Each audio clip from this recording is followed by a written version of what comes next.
evidentemente viene un poco rápido en esta parte porque es solamente recordatorio, ¿está bien? Para la gente que se preocupa a veces porque se habla rápido, esta parte sí voy a ir rápido por la cuestión de que solamente es una introducción de la clase, un poco de recordatorio, ¿está bien?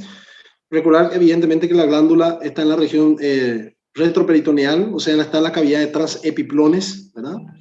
Es una glándula de secreción mixta, ustedes saben que tiene como dice, una función endócrina y exócrina.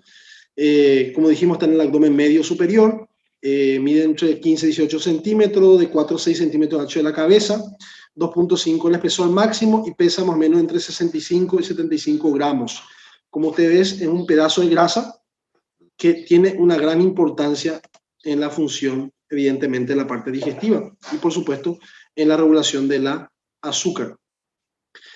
Como ustedes saben, su relación anatómica, ustedes están viendo aquí, la cabeza de páncreas y proceso uncinoso prácticamente se relaciona mucho con la parte del duodeno, evidentemente con la ampolla de Vater, la ampolla menor y mayor. Evidentemente su cola de páncreas se relaciona evidentemente con el vaso.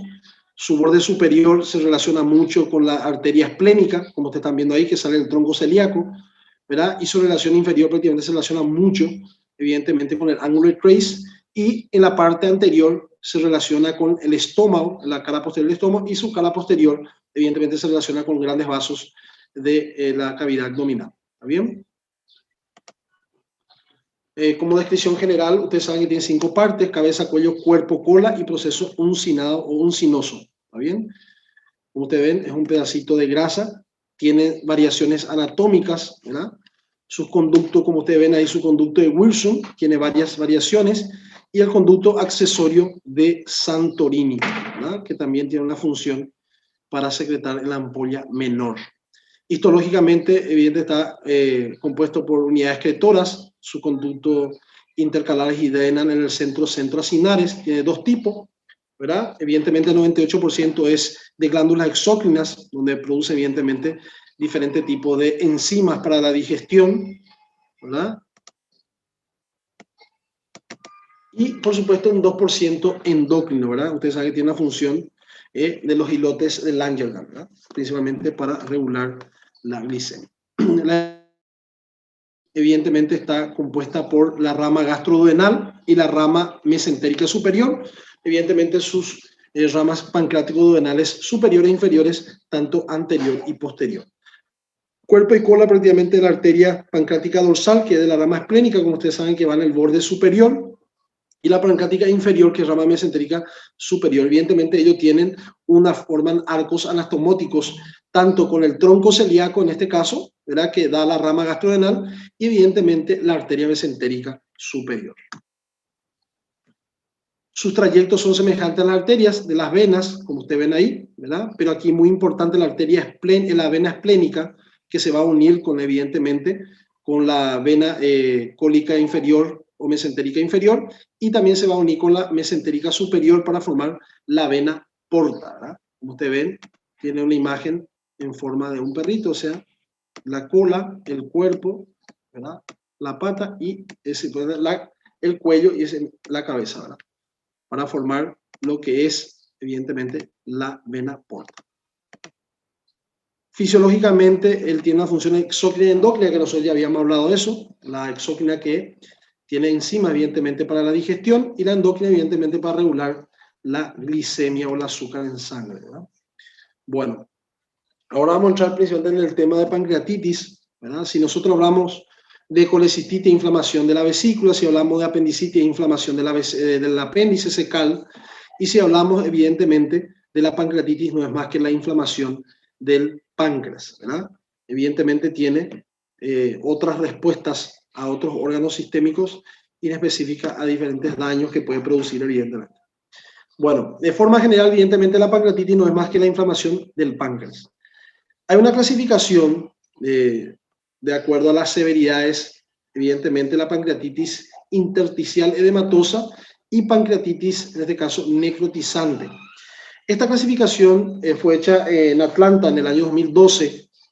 Evidentemente, esto está en desuso, ya no se usa. Ustedes van a encontrar muchos artículos y libros de ustedes más antiguos, van a encontrar este tipo de clasificación y evidentemente ya está en desuso. En el 2013 se reunieron, evidentemente, especialistas del mundo entero, entre cirujanos, terapistas, ¿verdad? Especialistas del ramo, y hicieron una clasificación de Petrov. Esta clasificación de Petrov se sugirió en 2013 y se aceptó en el año 2016-17 y es lo que está vigente actualmente, ¿verdad? O sea que si a usted le pregunta cómo se clasifica la pancreatitis, evidentemente se clasifica en 4 formas: en leve, moderada, grave y crítica, ¿verdad?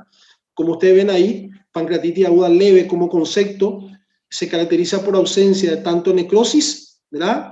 En este caso, peripancreática, como de fallo orgánico. O sea, es una inflamación, ¿verdad? Evidentemente del páncreas, pero no hay, evidentemente, necrosis y evidentemente fallo orgánico. La pancreatitis aguda moderada ya se caracteriza por presencia de cualquier tipo de necrosis peripancreática, que en este caso es estéril, no es estéril, en este caso no es infectada, en este caso, ¿verdad? Y puede haber también fallo orgánico transitorio. O sea, puede haber cualquier tipo de necrosis peripancreática estéril o fallo orgánico transitorio, ¿verdad? ¿Qué significa fallo orgánico? Que él evidentemente no empieza a funcionar bien. Por ejemplo, te hacen la glicemia en sangre y puede ser que, por ejemplo, la glucosa esté aumentado porque él no puede regular, porque está habiendo un fallo en el funcionamiento del páncreas, en el caso endocrino, ¿verdad? Pero es transitorio, señora. Una vez que usted resuelve el problema, él, por supuesto, mejora. Está la pancreatitis aguda grave, que se caracteriza por la presencia de cualquier grado de necrosis peripancreática, igual que el anterior, pero en este caso ya está infectada. El otro era estéril. O fallo orgánico persistente. En el caso del otro era un fallo orgánico transitorio. Y evidentemente la pancreatitis crítica se caracteriza por la presencia de necrosis peripancreática infectada y fallo orgánico persistente. Ahora, ¿cuál es la diferencia entre grave y crítica? Evidentemente el otro tiene o fallo orgánico persistente y pancreatitis, en este caso necrótica infectada. Uno de los dos. En la crítica ya tienen los dos. ¿Está bien? Eso sería la diferencia. Entre leve no tiene ninguno, ni necrosis, ni fallo multiorgánico. Y en el caso, evidentemente, del moderado, hay un fallo orgánico transitorio o hay una necrosis aséptica, en este caso, ¿verdad? No infectada. Bueno, fisiopatológicamente, ¿cómo se explica la pancreatitis? Hay muchas teorías, ¿verdad?, de cómo se produce en todos los años. Por supuesto, la ciencia ha evolucionado. Ha habido varias teorías de cómo se produce la pancreatitis, ¿verdad? Pero actualmente la más aceptada, evidentemente, es la autodigestión, ¿verdad? ¿Qué quiere decir eso? Una vez que se empiezan a inflamar, evidentemente, el páncreas por algún motivo, principalmente cuando hay obstrucción de conducto, cuando empieza a haber la digestión, evidentemente el órgano identifica que tiene que empezar a segregar enzimas, en este caso enzimas para la digestión. Esas enzimas, como no pueden salir, evidentemente se acumulan en el órgano y empieza a producir una autodigestión del propio órgano, ¿verdad? En este caso las amilasas, las proteasas, perdón, y las lipasas. Entonces empiezan a producir evidentemente inflamación del órgano y por lo tanto traduce eso clínicamente como una pancreatitis aguda. En forma general, es eso un resumen de lo que es fisiopatológicamente la autodigestión, ¿verdad? Hay otras fisiopatologías que explican en 7 etapas que son larguísimas, que evidentemente están en desuso, pero hay mucha gente que todavía lo utiliza, pero está en desuso. ¿Está bien? Causas de la pancreatitis aguda, ¿verdad? Evidentemente hay un bloqueo del conducto biliar común o conducto pancreático por cálculos biliares. Esa es la principal causa. Evidentemente hay muchas causas, ¿verdad? En este caso, por ejemplo, el cálculo biliar representa un 40% de las pancreatitis, como ustedes verán aquí, ¿verdad? Evidentemente hay una obstrucción del conducto común, que casi siempre es la ampolla de Vater. Evidentemente hay como un reflujo hacia atrás y evidentemente produce la pancreatitis por la autodigestión en este caso, ¿verdad? En este caso, de los cálculos biliares más se ven en el sexo femenino y representa un 40%. No quiere decir que no hay en el sexo masculino, pero más frecuente en el sexo femenino. El consumo excesivo de alcohol también representa un 40%, que puede llevar también a pancreatitis. No quiere decir que usted tiene que ser alcohólico para que produzca pancreatitis. No, puede ser que una persona sea alcohólico y no necesariamente tiene que tener, evidentemente en estos casos, tener pancreatitis. Puede ser que una persona consumió exageradamente en una actividad social alcohol y puede producir una pancreatitis aguda, ¿verdad? No necesariamente tiene que ser algo crónico. Y como ustedes verán, cuando ya no encuentran la causa biliar o la causa alcohólica, que en este caso que se ve más en el hombre, hay otras causas de pancreatitis. Como ustedes verán, hay muchas otras causas, ¿verdad? Ese 20% acumulan una serie de actividades como traumatismo abdominales, puede ser medicamentosa, infecciosa, tumorales, variantes genéticas, anatómicas también que se ve, niveles elevados de triglicéridos, niveles elevados de calcio, y también hay causas desconocidas. Acá también hay enfermedades del colágeno de diferentes tipos, puede llevar a una pancreatitis aguda. Entonces, evidentemente, cuando ustedes no encuentran la causa que sea por cálculos, que es un proceso físico, y por, evidentemente, por una causa alcohólica, que sería en este caso tóxica, ¿verdad? Evidentemente hay que buscar otras posibles causas, que muchas veces es un poco más difícil de encontrar. Bueno, evidentemente la pancreatitis, como ustedes saben, tiene sus signos y síntomas. A ustedes principalmente le van los síntomas, el signo le va mal para el 4.º año, pero evidentemente tiene que ir acostumbrándose a los nombres. Evidentemente, una pancreatitis no puede faltar dolor, porque representa un 95 al 100%. Realmente, hasta ahora no he visto una pancreatitis sin dolor. Normalmente es súbito en epigastrio, ¿verdad? Después de las comidas, ¿verdad? En este caso alcohol, grasa, transfictiva hacia el dorso, ¿verdad? Evidentemente un dolor transfixiante. ¿Qué quiere decir? Se empieza en el epigastrio y termina en la espalda. Evidentemente por su ubicación retroperitoneal el dolor es transfixiante, ¿verdad? Y evidentemente después de una comida copiosa, tomo mucho alcohol, comida con mucha grasa, evidentemente, y si hay un problema físico como una obstrucción, en este caso, evidentemente produce una autodigestión y produce la pancreatitis. Evidentemente, él se acompaña de vómitos, náusea en el caso que no tenga nada en el estómago, pero en el caso siempre hay literaturas que dice que pancreatitis sin vómito no es pancreatitis. Y evidentemente hay que dudarlo. Si un paciente no vomita, evidentemente hay que dudarlo la pancreatitis, porque realmente su debilidad casi siempre es dolor y vómito, ¿verdad? Evidentemente que si él evoluciona en el tiempo va a producir fiebre y otras cosas, ¿verdad? Así como ustedes ven ahí taquicardia e hipotensión. Casi siempre esto es una patología que evidentemente produce una respuesta inflamatoria sistémica. Esta sería una fase pancreática, ¿verdad? Palidez terrosa y cianótica muchas veces, signo de Waring-Griff, y frialdad en este caso de la nariz y ojos semi-hundidos, evidentemente por la deshidratación. Esto puede ser evidentemente fase pancreática de un tumor de cabeza de páncreas, ¿verdad? Como ustedes ven, el paciente está histérico, ¿verdad? No necesariamente tiene que ser una pancreatitis. La pancreatitis evidentemente va a una fase dolorosa. Hay otras manifestaciones clínicas, ¿verdad? Como ustedes ven ahí, en la palpación, por ejemplo, el examen físico, empastamiento, ¿verdad? Que se palpa el estómago como una pasta en el epigastrio, en el abdomen superior, ¿verdad? Dolorosa, evidentemente. Puede haber distensión abdominal, a veces la pancreatitis se comporta como una gran simuladora, simulan otras patologías como colecistitis aguda, simulan una obstrucción intestinal, ellos simulan evidentemente una úlcera gastrorenal perforada, por eso le llaman la gran simuladora.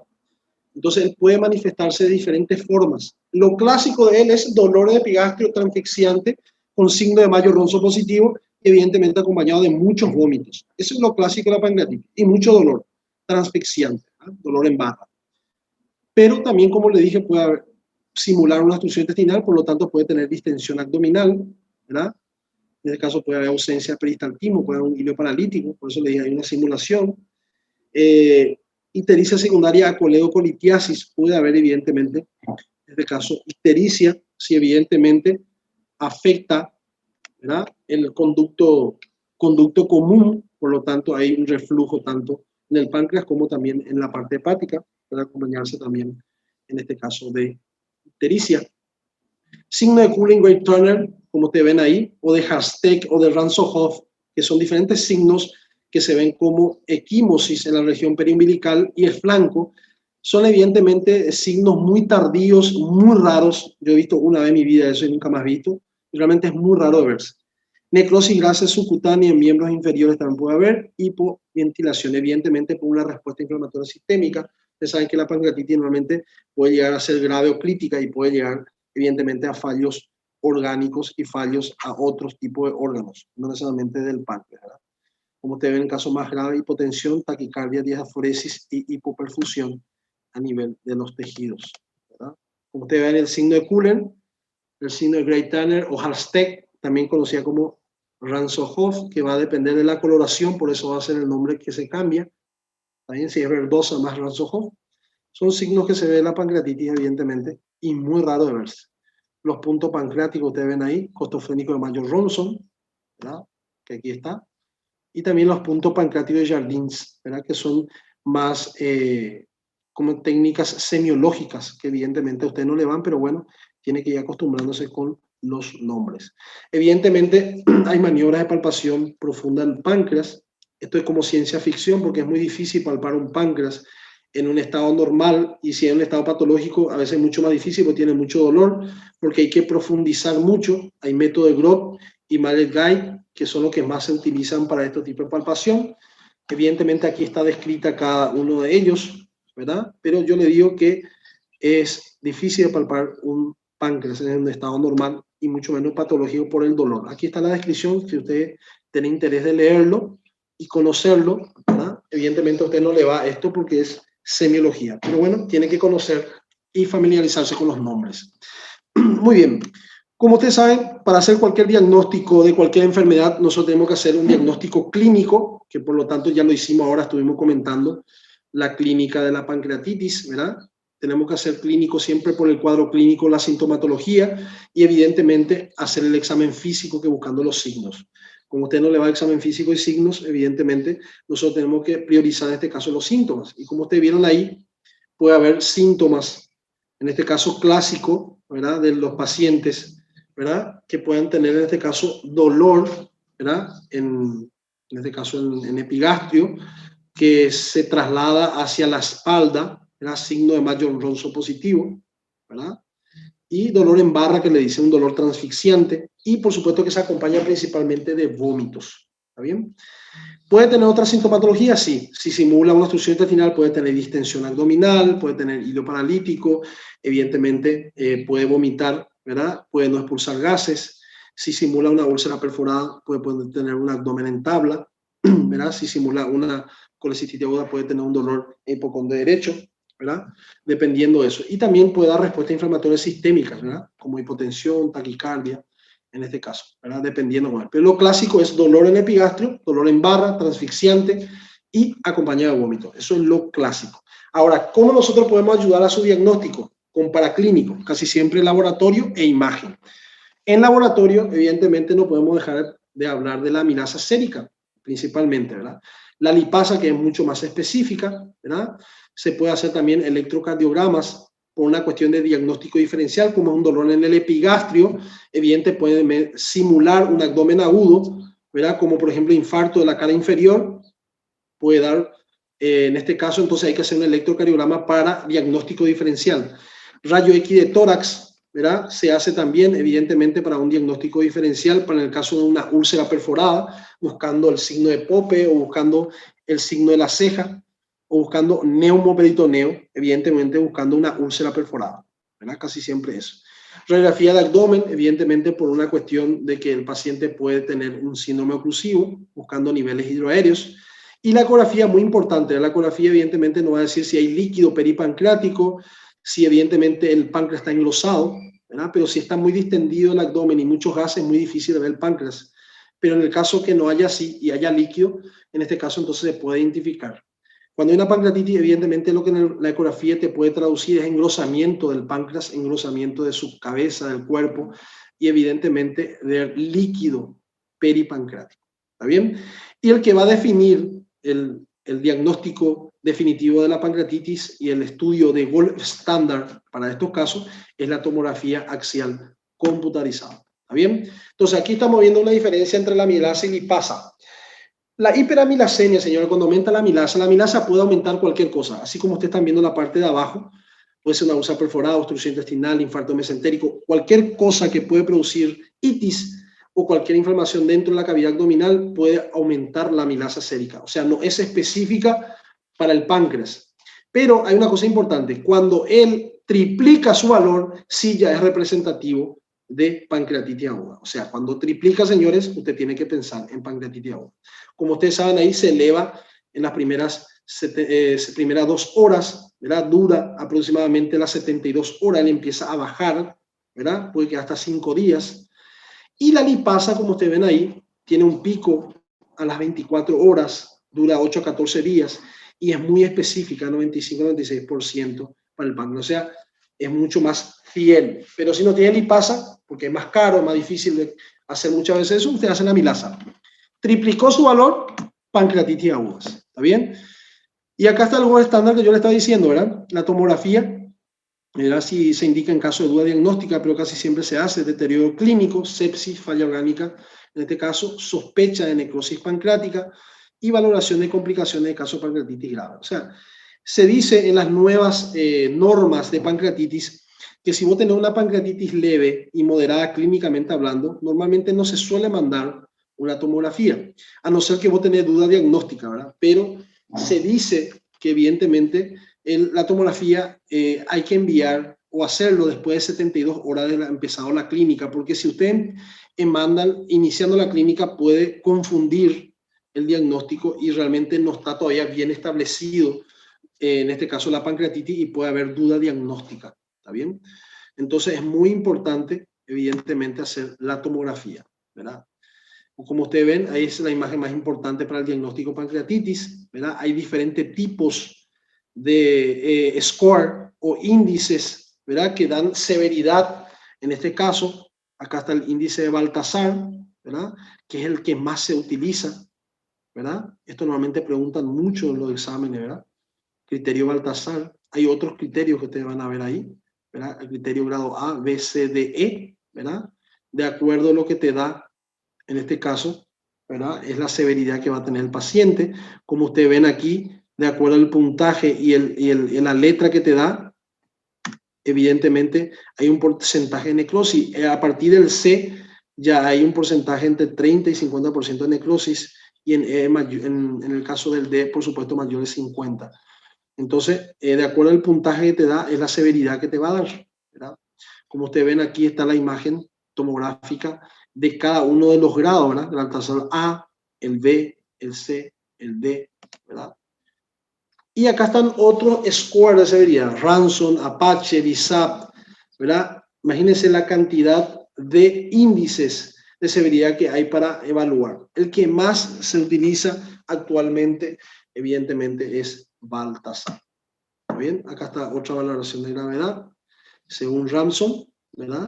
Que se utiliza mucho también para algunos casos de terapia intensiva, ¿verdad? Evidentemente esto yo no le voy a preguntar, pero le muestro que existe y ustedes saben que tiene que conocer. Miren aquí, criterio de Apache 2, miren la cantidad de cosas que se revisa para poder decir qué severidad tiene, ¿verdad? Temperatura rectal, presencia arteria media, frecuencia cardíaca, frecuencia respiratoria, saturación de oxígeno, ¿verdad? pH arterial, sodio plasmático, creatinina, hematocrito, leucocitosis, o sea, una serie de, evidentemente, de criterios que debe tomar y de acuerdo a su resultado, el puntaje que se va a dar, ¿verdad?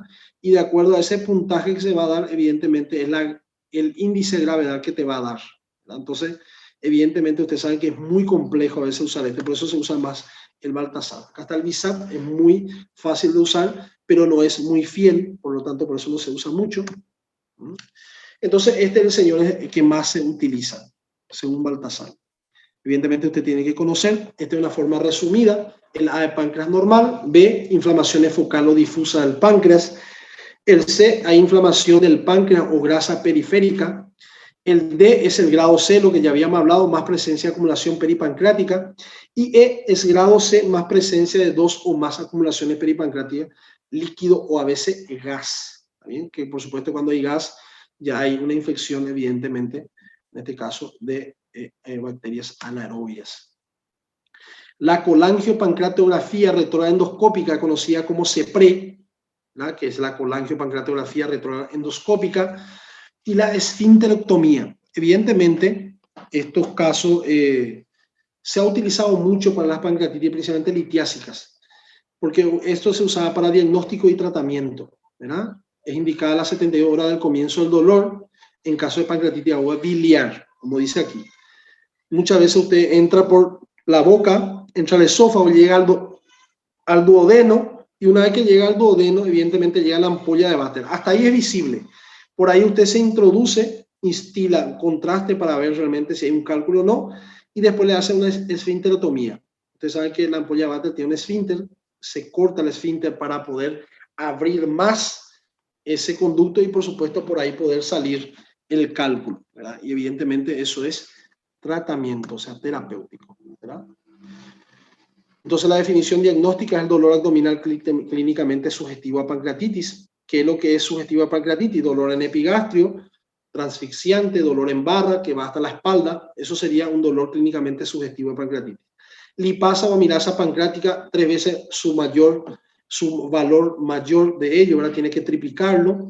Y por supuesto, hallazgos característicos de pancreatitis aguda en el TAC contrastada. Eso es lo que nosotros habíamos hablado. O sea, para hacer un diagnóstico de una enfermedad tiene que ser clínico y paraclínico. Clínico es lo que dijimos ahora, evidentemente acompañado de examen físico, que evidentemente a usted no le va ahora, pero es en semiología, más laboratorial e imagen, ¿verdad? Aquí está el tratamiento de la pancreatitis, que son todas las A, ¿verdad? Que a usted no le va a esto, pero bueno, por una cuestión de curiosidad lo pueden revisar, ¿verdad? Cuando se opera una pancreatitis aguda, evidentemente usted sabe que la pancreatitis aguda en estos tiempos ya casi no se opera, a no ser que esté necrótica estéril o necrótica infectada. Evidentemente, en estos casos, por ejemplo, siempre se debe operar en los casos que tenga una pancreatitis necrótica infectada. En estos casos, siempre es la duda. ¿Cuándo operamos? Si es estéril o cuando está no estéril. Evidentemente, cuando está no estéril. Si está estéril, hay que esperar, porque se ha visto que los pacientes cuando se operan mucho pancreatitis es mucho más grave y muchas veces mueren por esa intervención, evidentemente. Las complicaciones sí, le voy a preguntar, evidentemente el pseudoquiste pancreático puede hacer, después de varias pancreatitis y obstrucción de los conductos pueden hacer evidentemente acumulación de líquido y hacen pseudoquiste, ¿verdad? O sea, faltos quistes por el rodeado de los órganos alrededor, ¿verdad? Que los cierran, hacen quistes. Después hay abscesos, ¿verdad? Que pueden hacer necrosis pancreática, necrosis infectada, pseudoquiste infectada y pancreatitis hemorrágica es una de las más graves que hay. Como ustedes ven ahí, en estos casos, miren aquí la cantidad de líquido que tiene, en estos casos, la pancreatitis aguda. Miren, la pancreatitis necrótica, infectada, miren aquí, evidentemente hay que operarlo, miren cómo está necrótica, te ven la imagen ahí, miren cómo está necrótica. Imagínense que la anatomía, evidentemente esto es epiplom, ¿verdad? La anatomía se pierde mucho cuando se opera, una cosa es mirar por dibujo y una cosa es ver en real, ¿verdad? Estos son fotos reales, señores, miren aquí, como se ve necrótica, miren aquí lo que se saca, el resto de ello hay que sacarlo, eso, ¿verdad? Y acá, por supuesto, después de una pancreatitis se deja drenos, ¿verdad? Y muchas veces se deja el abdomen abierto para poder, evidentemente, curarse bien. Recomendaciones: evitar alcohol y tabaco, alimentos ricos en grasa y triglicéridos, y evitar, evidentemente, medicamentos que pueden afectar, en este caso, el páncreas. Realizar y mantener hidratado, dieta saludable y comer frutas y verduras, señores. Y con esto, doctores, terminamos la clase de hoy. No sé si tienen alguna pregunta que hacer.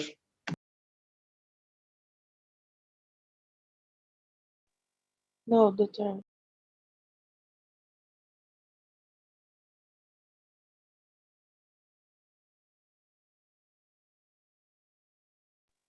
Tá mudo?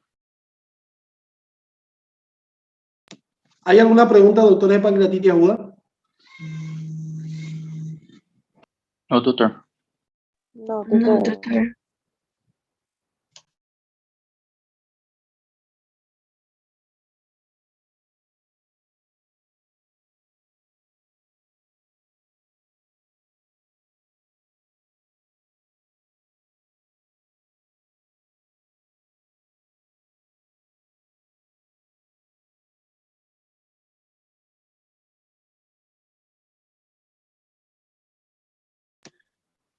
Bueno, señores, terminamos entonces la clase de hoy.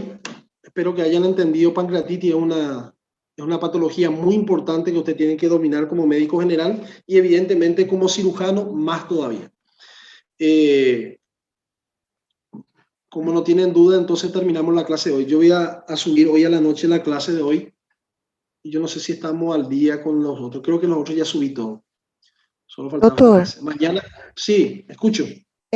O senhor já passou as notas para a faculdade? Sim, eu tenho justamente aqui na minha frente. Já está tudo passado. Por Doutor, quê? tem como o senhor passar para o Renato? É porque tem a faculdade tem uma lista para vocês e está faltando muito nome nessa lista. Teve nomes que não estavam em patologia. Não. Eu já, nota de vocês, eu já passei tudo. Só passaram agora uma pessoa que supostamente não estava no listado, e eu passei agora. Só uma. Ah, mas é porque... O resto eu já tinha passado faz tempo já. Ah, tá. É porque nas outras matérias está faltando muito nome na lista de alunos. Tanto em patologia médica, faltou muita gente, anatopatologia também, por isso que eu estou perguntando, porque o meu nome Agora, mesmo não outra estava. coisa. Não estava, Pato quirúrgico. Você tem problema em pato quirúrgico? Não. Não, doutor, mas eu não tinha problema nenhum, só que não estava aparecendo na lista o nome, entendeu? Ah, já, tá bom. Não apareceu. No caso teu, a tua nota está em pato quirúrgico ou não? Eu não vi a nota. Por isso que eu estou perguntando, porque eu fiquei preocupada, porque nas duas matérias não está aparecendo. Nas outras duas, né? Eu já passei para a faculdade, faz tempo as notas.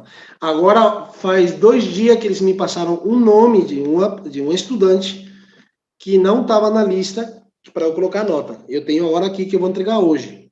Entendeu? Mas o resto eu já entreguei faz tempo. Entendi, é porque eu estou perguntando mesmo só por esse que aconteceu nas outras matérias de não aparecer, né? O meu nome mesmo, nas duas, nas que mandaram, que o Renato mandaram no grupo, que o doutor mandou para ele, não estava o meu nome. Aí eu fiquei assim um pouco preocupada. Nesse caso, você tem que se comunicar com a Cláudia, com a Luz, com esse pessoal para resolver esse problema, tá bom? Tá bom, doutor, obrigada, tá? De nada. Alguma outra pergunta? Algum outro problema?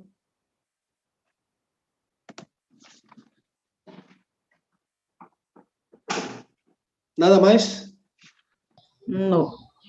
Está bien. Bueno, quedamos así entonces, doctores. Muchas gracias por la atención.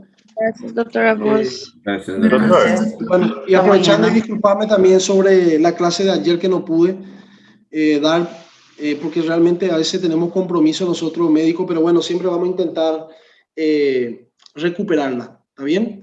Así que Tranquilo. muchas gracias por la comprensión también. Bueno, hasta luego, que tengan un buen semana, resto de semanas. Sí.